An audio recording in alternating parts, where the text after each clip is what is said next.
Good afternoon. I'm Marcus Pask from Spain, and welcome to Talent Unplugged Across the Pond, the show where we dive into the honest, often messy truth about hiring. Morning, I'm Megan Conlon from Houston, Texas, and this is the show coming to you from two continents, two perspectives, one unfiltered conversation about how we look at the recruiting industry.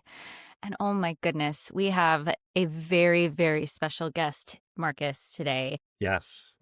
My gosh, I have been so excited about this guest for weeks now when he agreed to be on the podcast. Let me give a quick introduction and embarrass him a little bit with all of his accolades. Someone that I've had the privilege of working deeply with at Miro. He's an accomplished people leader, known for guiding companies through hypergrowth, complex reorgs, and global scale. He started his career in retail at two of my favorite stores on the planet, Nordstrom and Neiman Marcus, where he built the foundations of leadership, customer experience, and people management before he made the move to tech. And I'm excited to learn more about that. But he's led strategic HR teams across Miro, Clear, Twitter, Indeed, and now it's Spring Health, where he's the senior director, people business partners. I mean, it's just insane. His work spans go-to-market, engineering, G&A, where he strengthened leadership pipelines and organizational health, built scalable talent programs, near and dear to my heart, champions DE&I. Please welcome Michael Magill to the podcast. We're so glad you're here. This is where we need a big round of applause. I know. Oh my gosh. One, thank you. Thank you. Geez, you make me sound much grander and bigger than I feel I am. But I'll take the kudos this morning. Thank you. I'm very excited. So cool. And we had the pleasure of working together for well over a year at Miro. And I knew that you were accomplished, but I didn't realize some of the companies that you had worked at, that you had come from retail. So I'm really excited to dive in and learn more about my friend that I've known for some time. So welcome. But first we have to take the mick out of Marcus for his sweater. This is great. I love this. Wait. I do have to know, what does that mean exactly? Taking the mick. Yeah. So on the last episode, I said that my friends used to take the mick out of me, which in essence, Megan, what was it? Like making fun of or teasing. Making fun, teasing. Yeah. So we called it taking the mick. And this is something that now Megan's remembered from last week, that this is a term that we're going to be using. Yeah, this was jumper. I think this is, we're 1 week before Christmas. I was feeling festive. I thought, why not? It's 15 degrees and sunny outside. Why not put on a Christmas jumper? Yeah. Yeah. And is this a sweater that you had in your closet already? Or did you buy it for this occasion? No. What you don't know about me probably is that I'm a huge Christmas fan. Like I am still a child at heart. Like I look forward to the 1st of December when me and my wife have a tradition of putting up our Christmas tree, drinking a few glasses of red wine, Christmas music, to the point where we started this 9 years ago when we first met, that we buy a different Christmas bauble every year with the year on it. And it's a different style. And then every year we put it up together as like a new thing that we do. So now we have 9 different Christmas baubles for each of the years that we've been together. Yeah, I'm a huge Christmas fan. Yeah, massive. I love that. We do something similar, but you call them baubles. Yeah, what do you call them? Ornaments? Ornaments. Okay, there's so differences. We're going to have to start making a tab of the differences. I think we've covered 3 already on this call. Yeah. Yes, we do the same. And now my kiddos, through the years of their life, now have like little pictures and different ornaments that this year in particular, they took an interest in putting their own on the tree. Yeah, that's still me. 40 years later. Yeah. It all ended up at the bottom. I've had to spread them out a little bit because I'm an ornament snob and it has to be placed right. But is that on the one Christmas tree behind you that they all go on? No, we have 4 in the Conlon household. I'm a proper Midwestern gal. And we have themed trees in different parts of the house. So this is themed trees as well. Yes. So I grew up with a household that like the laundry room had its own tree and it had like laundry room themed ornaments. We had a sports tree in my dad's office that was only sports ornaments. I know. I loved it though. I loved it. So I have my office tree. We have our main tree, which has our family Christmas ornaments on it. We have one in the foyer right here in the front that you can see out the window. Unbelievable. That's yeah. Love it. We love them. But You know this what? year, go I ahead. will say though that I think it's both a Midwestern and a Southern thing too, Ugh. because I'm rethinking back to my childhood. My mom did the same thing. Like we had like the main Christmas tree, but then she had themed trees throughout the house, and like we Yeah. each had our own individual tree with like a theme. Yeah. Now, granted, it wasn't a theme we picked; it was a theme my mother picked that we had to have. That's it. Did we have the same mother? Yep. But probably, Yeah. probably, Or are we actually siblings and didn't know? never know. Yes. Yeah. And actually, Mark brought home, now I think about it, I have 6 trees because Benjamin and Isabel now have super tiny, like dollar store trees in their room. So it just keeps growing. Does it take you days, if not weeks, to decorate your homes or your apartments? No. No, If no. it was up to me, yes. days. Like I would be getting all sorts of ornaments up. But my wife is not, she likes Christmas, but she's not exactly enthusiastic by the amount of Santas that I have put up around the house. Actually, I've got one here. Hang on a sec. This Oh, is just one that I have for the office. so you're making fun of me for Christmas trees when you have a Santa collection? Oh my gosh. Well, that's cool. Is that like a family, like, I'm going to say yes for the podcast, but no, this is just me that has a slight addiction to buying different Santas every year. oh my gosh. So did you just buy that at like, Yeah, I bought it like a shop? at a shop, and I was like, every time it gets to Christmas, I then go into a new store, and then my wife is like, no, we're not having any more. We don't have the space for them. But now we have this office. I think I could get another like 3 or 4 at least. So watch Oh, out. that's so, How many do you have right now total? good question. 15? Oh, that's Wow. a Different question. sizes. Different sizes. Like there's some small ones that you like hang on the ledge and then like their feet dangle down. And then you have like some smaller ones that's like a trio. Then you have some bigger ones. You have like old Santa version with like red, and then yeah. It's an addiction. Yeah, it's something new every week Megan learns about me. Yep. Which is, this has been probably my favorite part of this podcast. Okay, should we get to the, Sorry, the yeah, Michael. podcast? We're gonna have to cut 15 minutes of this content. Oh my gosh. So Michael, I would love to know, how did you end up in this field in HR? It's a good question. I will say it was completely not planned. It was by accident.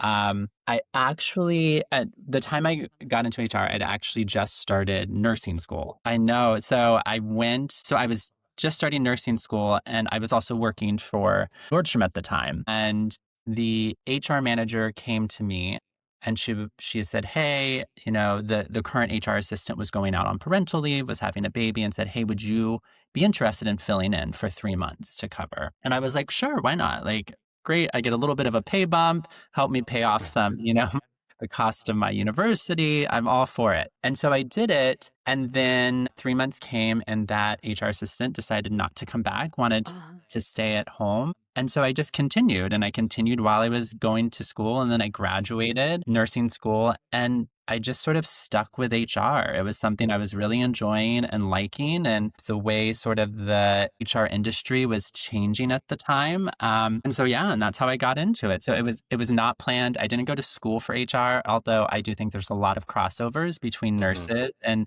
strong HR leaders. So, but yeah, that's how I'm here now. Oh, that's remarkable. And a through line with recruiters as well. It's rare. I don't know that I've ever met a recruiter that chose this vocation in college or, made a conscious choice. They maybe fell into the job, a job evolved into recruiting, and then they stuck with it because they were good at it or liked it. So that's 100% interesting. agree. Yep. What was HR like back then?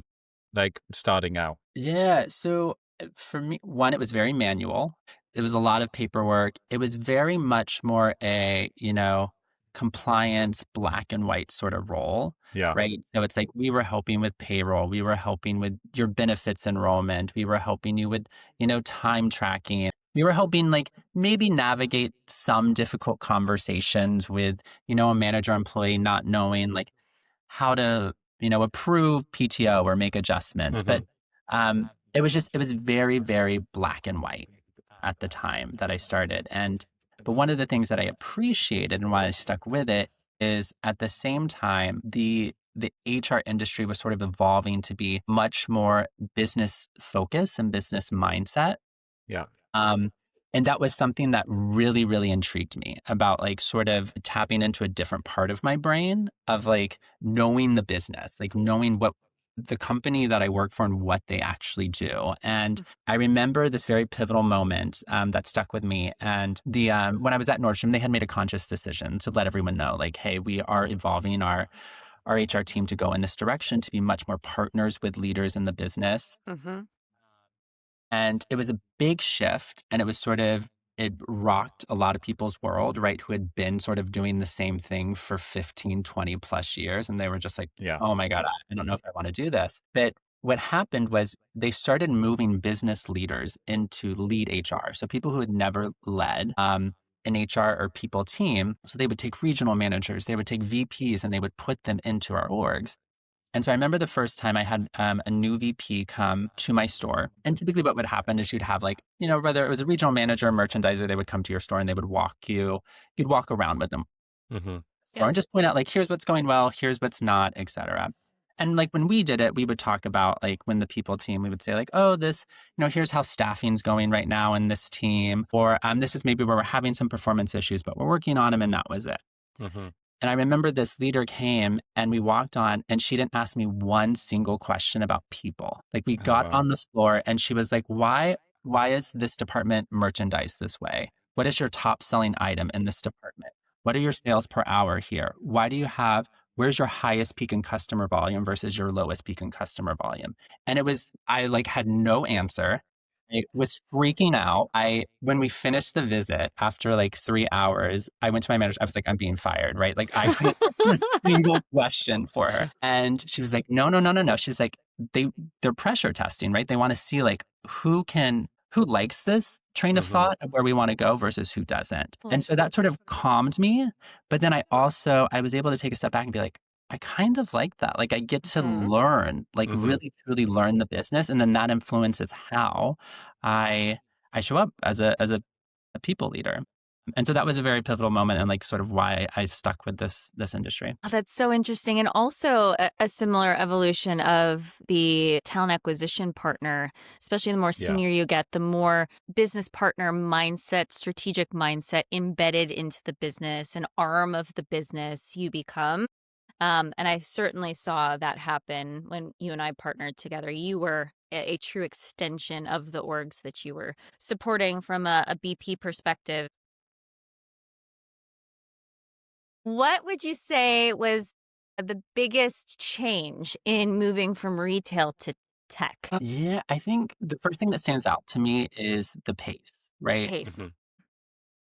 And some of this was because like I came from two like legacy companies. They'd been around for over 100 years. And when I moved into tech, I went to a startup. I think at the time it was like a Series C, less than 200 employees, and just the pace at which they moved threw me. And also what threw me too is again, coming from legacy companies, every process, every policy, everything's built out and it's been there for 40, 50 plus years. Yeah. Yep. Here I was thrown into an environment where it's like, we didn't have any of it. And it's like, we didn't care that we don't have it. Like, this is our mission. We're going to hit it at all costs.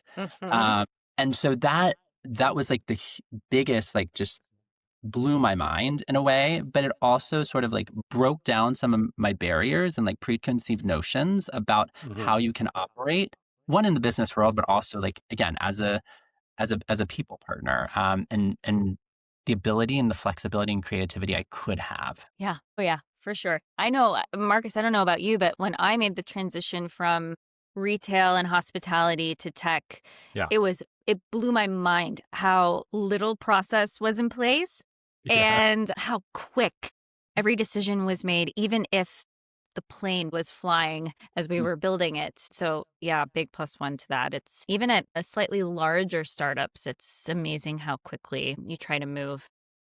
I would be curious to know what has been the biggest misconception about your role that you've had to debunk in your career. Oh my There are gosh. probably many. And I'll set the table with when I at 365 many years ago now, I was under the impression that my people leader just heard complaints and worked on employee relations issues and terminated people. And that was really, and then made sure I got my paycheck. And that was really the extent of it. Obviously, it's a much larger, more strategic role than that. Yeah. Yeah. I think there's two things that come to mind. And the first one I think is along those lines, right? The misconception of like it's much more of this operational, tactical compliance sort of role when really HR and like true like HR business partners are really they're business leaders. Mhm. They happen or we happen to specialize in people and people systems and processes. Like that's our expertise. So and the role really is about right thinking through a business, so taking a business strategy and translating that into sort of a people workforce strategy. So when you Mhm. think about like org design, you think about talent decisions, you think about performance and culture and also risk, right? Like as a business leader, you're assessing risk 20, right? Yep. In terms of if I change my go-to-market pitch, if I launch this new product, if I deprecate this product, what's the impact it's going to have? It's the same on the people side of the house. So I think that that's one of the biggest misconceptions. I think the other one that I still am trying to debunk for everyone, and it's you probably could do a whole nother podcast on this, but I think it's more, the perception that HR business partners are there to protect the company. Yeah. And Yeah. we're there only to protect the employee. Like you're on one side or the other. Yeah. But my perspective is our job is really about protecting sort of the long-term health and sustainability of both of Yeah. the organization, and the workforce makes up the organization. So they go hand in hand. There's not one or the other. It's a great description. It is. It's super clear as well. And actually, I think a lot of people don't quite understand it. Like Megan was alluding to at the beginning. People get email from HR. There's panic buttons. They see this and go, "Oh God, what am I supposed to do next?" I got an email from HR. Do you still get that in like the world today of HR? Do people still get this panic button of HR have invited me to a meeting, or what's this sync about? Yes, absolutely. And even like today in the world, of like Google Meet and Slack. And Yeah. I've learned to like I being in like a people role, I can't just Slack someone and say hi. It automatically like, oh my God, what's wrong? So I've learned this through the years. Like I have to like give my full message all at once Yeah. so people don't freak out, which it blows my mind Yeah. still. Yeah, I've had it Well, with my team as well. Like when I was yeah. managing a team, I would actually have some of my team respond back to me and say, "Can you give us the full sentence or tell us what rather than just saying hi? Because if you say hi, it usually means you're going to give me a task or there's something that's happened or Yep. what have I Yep. done wrong? When actually it's just me saying, hey, how are you? How's your week been? But yeah, same in our world as well. It's always that worry.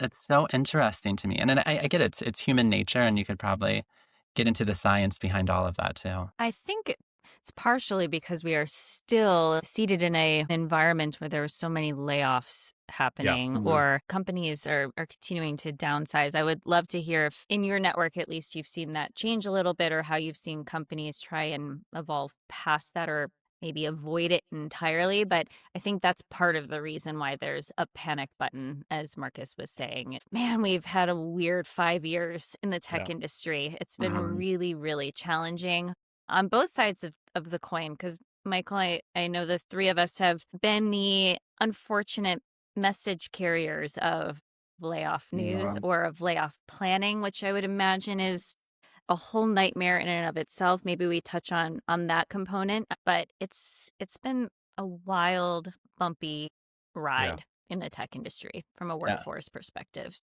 Yeah. When I agree, and think, I think right, a lot of it just globally. You look at the economics, you look at politics as well, which is Yeah. driving a lot of that uncertainty, and so businesses are having to make decisions. The one thing I hope businesses are doing, and something I try to like push a lot of my leaders on is that you're being very thoughtful in your Yeah. decisions and they're Yeah. not rash, right? Because we can make a decision to, help with OpEx spend or to help with labor costs, et cetera, and it's going to have an instant impact. But we also need to think about like the downstream impacts, like Yeah. 12, 18, 24 plus months out. Like, how is that going to impact what we're able to achieve then as a company as well? And so Yeah. you have to get a little creative sometimes in what you can do for your business. And sometimes that answer isn't always just do a layoff, right? No. It's like where can we trim other things? Where can we shift talent around the organization to help drive some innovation faster, which will hopefully increase, sort of productivity and sales. So I think it's still scary, but I think hopefully, you know, have strong leaders and strong people leaders as well that are working together and pushing to think creatively on those solutions. Yeah. I would be super curious, just from a human perspective, not maybe take out the business professional Michael that's been doing this for a long time. You have had to help businesses plan. I know of at least once, I'm sure more than once, businesses plan for a reduction in force, Uh, doing it with um, uh, doing it operationally well and tactically well, but then also with an element of humanity. uh, How do you, when you first hear the news that a company is planning to do this, or you're in the first rooms where there's rumblings that that might happen, how do you as a human process that information? yeah, God, it's a good deep question. I think it still hits me every time emotionally, and sometimes I'm really good at compartmentalizing it from the beginning, and it doesn't hit me until it's all said and done. Hmm. Sometimes it hits me at the beginning, depending on like who I know is going to be impacted in the relationships that I have with them. Sometimes it hits me in the middle of the process, but it's still an emotional load, and I think that's probably still one of the biggest challenges, just in general for me being in this field, is the emotional toll that it can take on you. But I think it having those outlets, right, that you can talk to about it Yeah. and process it. Therapy, I highly recommend for everyone, is amazing. Yeah. Hmm. But I think for me, I tend to internalize a lot. And so what I learned throughout the years, especially, helping plan, with like layoffs, reduction in forces, is just processing it out loud with someone who I can really does help. And sometimes I'm there even like with my partner, and I'll even tell him like, you don't have to respond. I'm not looking for a solution. I'm Yeah. not looking for an answer. I just need to get this out of my system. Yeah. Yeah. And and that's sort of how I do it right now. I'm sure there's like a million other ways I could probably process it better, but for me, that's just how my sort of process for it. Yeah, we always turn our energy towards those partners and fellow colleagues that are reduced because Yeah. it's obviously impacting their livelihood, their Uh, lives in a very quick and jarring manner. But our HR partners as well usually Yeah. are no almost right out of the gate. And uh, in some cases, I know hold this baggage for months and months of planning. It's not usually a super swift decision. So um, I can't imagine bearing that as part of like your daily job. It's very heavy. It's Yeah. very, very heavy. yeah, yeah, it can be. And it's something I always tell people, always check in on your people business partners. They sometimes seem like they've got it all together, but I promise you they don't, not all the time. Oh, that's, yeah, yeah, I believe it. So I'd be curious how, from a recruiting perspective, I thought that you and I had one of the best working relationships that I've ever had with an HR professional, people business partner. I agree. Completely agree. Well, I'm so glad that would be a surprise to me if you shared that on this podcast. But what's advice that you'd impart on other TA professionals or recruiters? And what are some best ways to partner with your HRBP at your company? Yeah, so I'll give you my perspective, but obviously you two are recruiting leaders. Like, I want to hear your perspective of how like we can partner better. I would say one is, think, and this is probably what worked well for us, Megan, is like think of us truly as like collaborators and thought partners. Hmm. Like that's what we're here for, and not necessarily thinking of, your HR partner as sort of an approver or Hmm. like a compliance person to ensure we're checking the boxes as we go through this process. I think too, it's also just being honest with your partners and ensuring like what does good look like, Yeah. what are like our roles and responsibilities. I think what worked well for us too, Megan, is we were both just very real with each other. Hmm. We could shoot the shit, we could complain, we vent our frustrations, we could celebrate together. And I think that's also too, it's just like being being a human being, being authentic with your partner Yeah. goes a long way, and it makes for a much more like just enjoyable and successful and productive relationship. But yeah, I don't know if that really helps, but No, It it I does. helps. I would love to know though from you, like how can HRBPs better partner with recruiters? I'm actually just in real time recognizing that two of my most favorite one-on-ones in a week are now on this call because you hit the nail on the head, Michael. It was that human, authentic, I can like put my hair down and just Yeah. be real with you about my frustrations or problem solving through something. I didn't feel like I had to put on a professional mask Yeah. like you do need to do most of the work week. I just felt like there was a true friendship and partnership with both of you. So how lucky am I? So that's an aside. Well, thank you. And it was super easy. I mean, that's the thing, making it easy for each other. And I think you touched on it, Michael. For me, it's like the best relationships I ever had with HRBPs were when both parties came to each other at the start rather than at the end of something. So it's like giving the heads up, saying what's going on, rather than saying right at the end of a process or when you really need something to happen, hey, can you do this for me? It's like taking each other along the journey of what's going on, even if you don't need action items today. But it's like in 2 months, I might need your support with this, but I want to take you along this journey with us, because I think that really helped, because we both then got really good ideas of what the challenges are for each person, but also what it is you're trying to do to be successful in your own role, or what you're trying to be successful for the business, and just kind of work together on those common goals. That was always super important for me. And I think you touched it, like the relationship had to be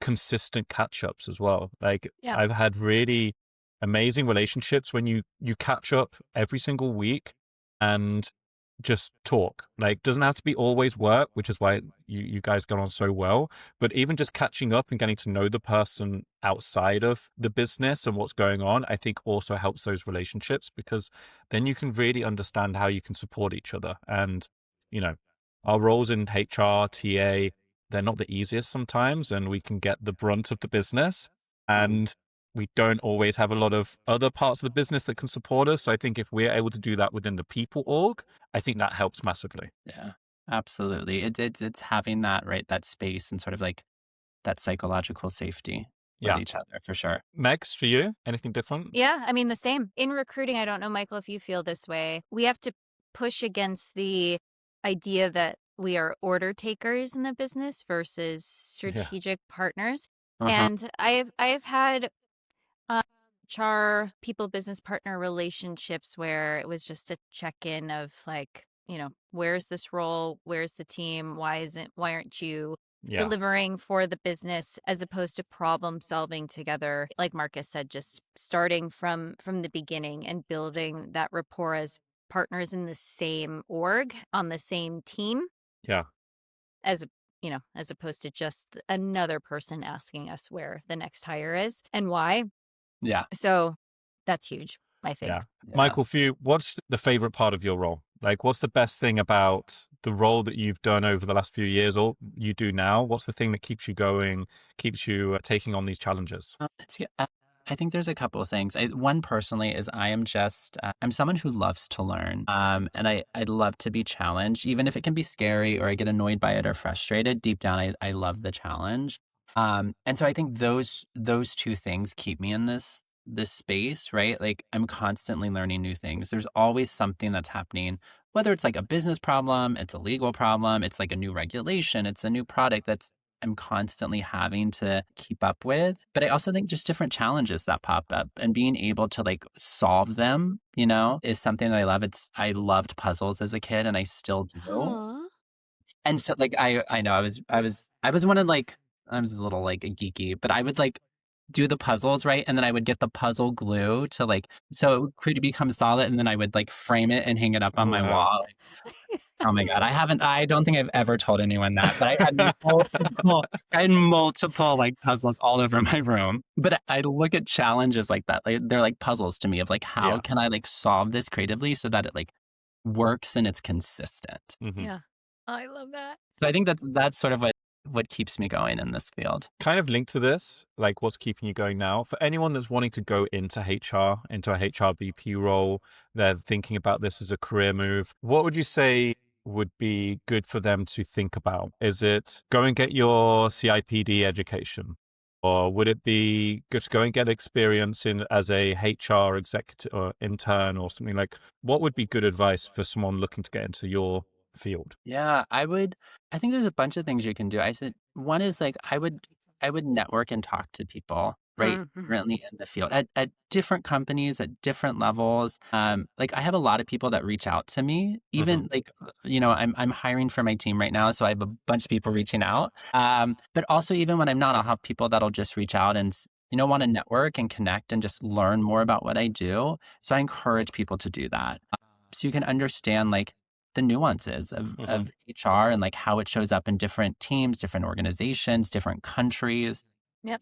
I think is really, really helpful. And then you'll get a sense of like, is this something that I want to do? And yeah, I think getting exposure and experience to it. So whether it's like doing an internship or asking if I can shadow someone for the day or for a week, just so you can sort of see what the day to day looks like, Yeah. is really, really good. And yes, and then the last thing I think is education, right? And just constant learning, right? So it's whether it's going and getting your certification, whether it's taking a class through SHRM, through LinkedIn, through HR.com, there's HRCI, there's so many different organizations out there that I would encourage you to do. And I would encourage you to do not just like learnings or exposure just to like traditional HR, but to different functions, right? And see, Yeah. so like the recruiting aspect of it, the learning development aspect of it, the people business partner, the D&I aspect.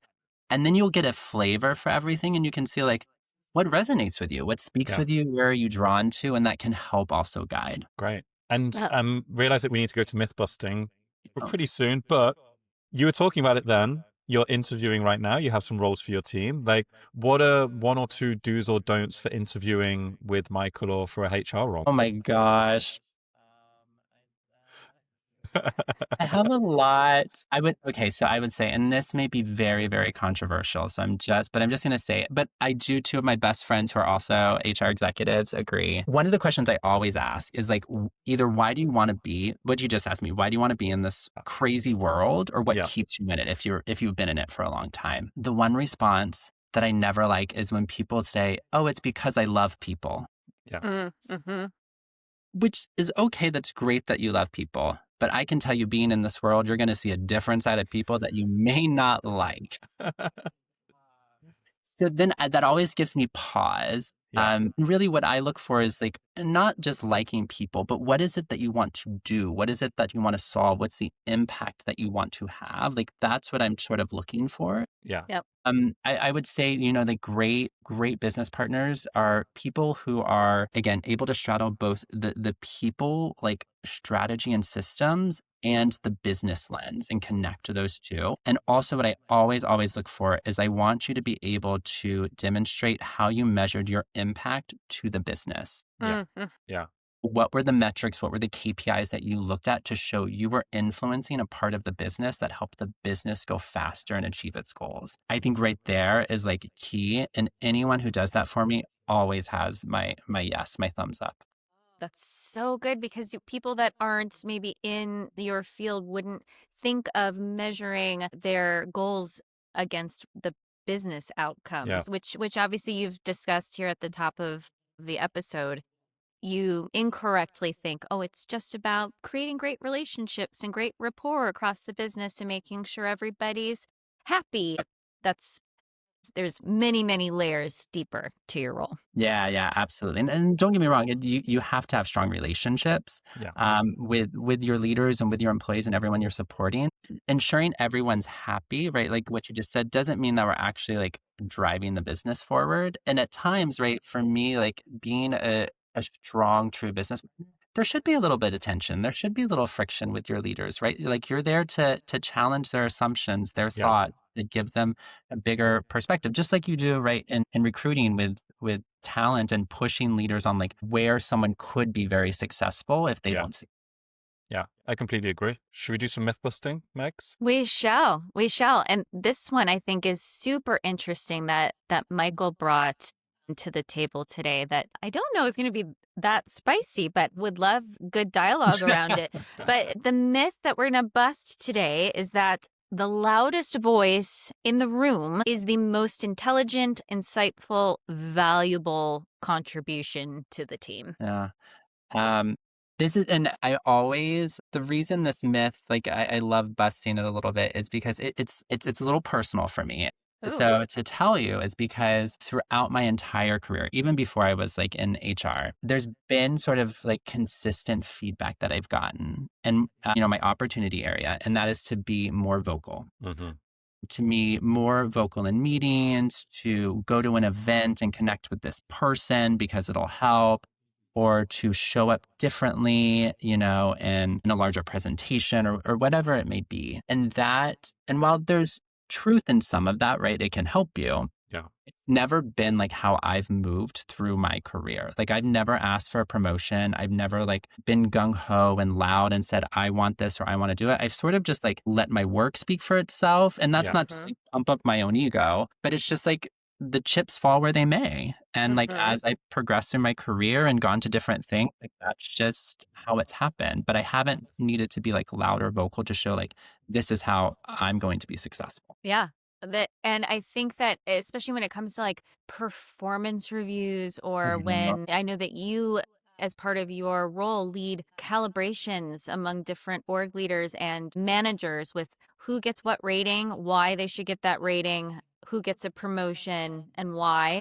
And it's easier to evaluate somebody's performance when they've been very visible in meetings or their work they have raised their hand versus the person that maybe quietly has also done really excellent work. So it's a fine balance. How have you seen that in teams that you've led or even personally? Yeah, 100%. And actually, whenever we used to do calibrations, I remember we used to do the megs and with our wider peers and stuff. And some of that feedback would say, this person we want to put for promotion. Yeah, I don't know who they are. They're not very vocal in some of the meetings. Yeah, I'm not sure they should be promoted. I'm like, no, this is like such a poor reason for us to not be promoting someone because apparently they're not loud enough in a meeting or asking questions or things. I was like, no, the work speaks for themselves. This is what they're great at. Do they feel comfortable with it? And I think in our world as well, there's so many different cultures of people that we work with that naturally it comes to some people better than it does to others. And I know between Megan and I, like I can sometimes be the loudest person in the room, but I'm also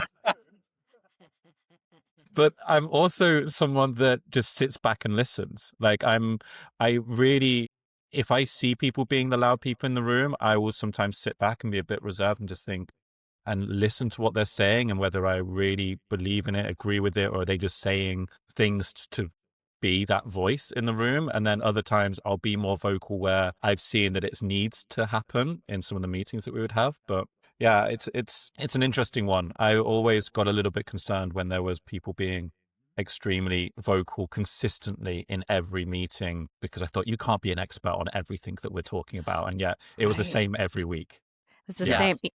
I'm an observer, so it sounds like maybe the three of us have that in common, especially in meeting settings. If I'm not leading the meeting or in offsites, if I'm not presenting, I observe and listen and have to digest the information because I don't like to just shout out my thoughts. I've never been very good at that. I like to formulate them and contribute something that I think is at least half-baked before I just shout my thoughts out. That might be the introvert in me. I'm more comfortable that way. So how do we as leaders then help to showcase our direct reports that are not the loudest in the room? How do we coach them? Yeah. And there's like, I want to touch on something you said before about like introverts, because this just made me think of something. One of the things like people should recognize, right? And there's this author, Susan Cain. I don't know if you know her, but she's written a lot about introverts. And one of the things people sometimes forget or don't realize is like our modern like workplaces, our modern meetings, even like our classrooms, they are designed for extroverts. They are not designed for introverts. And so we need to recognize like just because someone's quiet doesn't mean that they're not impactful, that they're not productive, that they aren't successful. It just could be like the environment that they're in was not designed for them. It was designed for everyone else who is loud and likes being loud. Yeah. Yep. So I think to answer your question on like practical solutions, right? Like especially around like calibrations, one of the things I always try to dig into is tell me what they do. Like tell me the impact that they have. Tell me like the goals that they set, the KPIs and how they track to them. How do they collaborate with others, right? It may not be they collaborate loudly. Maybe they collaborate asynchronously through docs, Mhm. maybe it's through Mhm. emails or through Slacks. But I think that's really how I dig into, calibrations to understand a little bit more. And I think too, it's also ensure like we are rewarding and this now we could do a whole topic about performance management.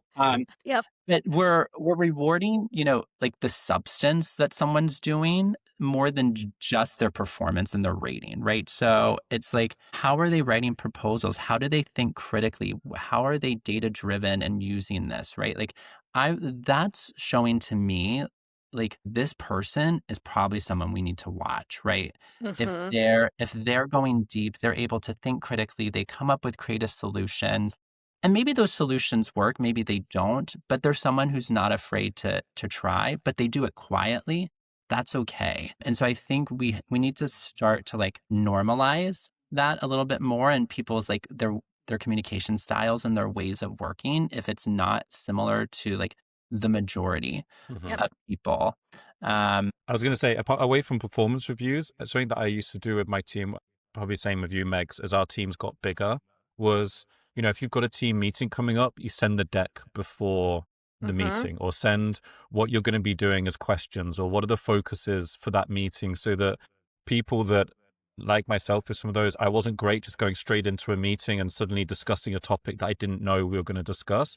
Getting that prep beforehand will give someone more of an opportunity to think about their answers, or at least think about what you're going to be having as a conversation. That always helped a small portion of those people that were a little bit more introverted or didn't necessarily want to speak up in the meetings. That was always one technique I used early on in my career as well. And I Yeah. think I think it's really good, right? It's like doing pre-reads, right? Yeah. And Mhm. like or like what's more asynchronous work that we can do to where those introverts like can still go in and contribute and add their comments. And usually when you do that, you'll see how thoughtful people can be. I think too when you're speaking about meetings, right, especially as leaders, it's how can we help course correct meetings Mhm. in real time, right? So sort of helping, I would say, like manage the air time. So if you see someone that is taking up all the air or dominating it, Yeah. it's, trying to course correct and be like, thanks so much for that perspective. Like, is there anyone else who like wanted to share, or have we not heard from anyone that had a thought right now that wants to, like dive into it? Like, I think it's also our responsibility as leaders to ensure that we're giving that opportunity for people and again creating that space for people to feel comfortable to do it. Yeah, no, it's so important. It's so important. I would be curious before we let you go, since we are a global podcast in two continents at least, have you seen a difference in the way that performance reviews are done globally, even at the same company? Like the things that matter to leaders in Europe versus the United States versus Sydney? Um, yeah, it's a really good question. I think that's probably the one thing a lot of leaders, and especially myself, right on the people team, is we sometimes forget is recognizing those cultural differences, especially when it comes to performance. And like one thing that always sticks out to me, and I constantly have to remind myself, and so how we sort of like navigate that with like Europeans or Asian cultures is in the US, right? We speak a lot about radical candor and being direct with our feedback. And while I believe in it, that's great, right? It doesn't work for everyone. And we need to be able to style flex to those individuals and to those cultures. So in the US, like what can feel like we're being direct and we're being honest, it can feel very aggressive in other cultures Mhm. or quite frankly, sometimes disrespectful. Yeah. And so how that we need to adjust sort of performance management and like what I've tried like throughout the years is like instead of having more like we sit down and we have an annual one-on-one, maybe it is more like asynchronous check-ins that you do that are done, in a document or in a system to where it's like the employee is able to put in their thoughts, the manager is able to put in their thoughts, they're able to collaborate a little bit together, and then they can go into a conversation, not completely blinded, right? But they've sort of collaborated on this together. And so you give people space to do that is sort of one thing. But I will say it's performance management, all that is still like, if someone had a silver bullet to solve it, I would take it. I've been trying to solve it my entire career. It has to be like somewhat akin to interviewing. It is a very subjective thing to do because people are our product, and performance management or performance review processes are also, and there's an element of subjectivity, even though we try to be as objective as possible. Mhm. So, you're trying to drive evidence-based conversations in all ways and with all cultures. And same with interviewing. There's always an element of subjectivity and, unfortunately, of some bias that creeps in that we have to try and combat as professionals as much as we can, but it can be very difficult to do. And I would say even right too, like even on the flip side, there's some cultures that value much more of those soft skills and those relationship based, and those are the measurements of success for them. And so we have to recognize that as well. And so like, how do you build that into a culture, especially for US based companies, right? Like ensuring that they recognize that and continue to keep that at the forefront as they develop their systems and processes. Oh, we could talk for We could. hours with you. Oh my goodness. I feel like we just scratched the surface on some of these really important topics. Maybe we'll have you back. I would love to. I would love to. This has been so easy for me, at least. I'll say for me. I don't know about you, but I've like thoroughly enjoyed this conversation. Oh, that's great. That is it for this episode of Talent Unplugged Across the Pond. We want to thank our very special guest, Michael Magill, for being here with us today. We hope you've enjoyed listening, and we look forward to more stories, myth busting, and everything in between. Happy holidays. It's a goodbye from me. Bye, everyone. Happy holidays. Bye.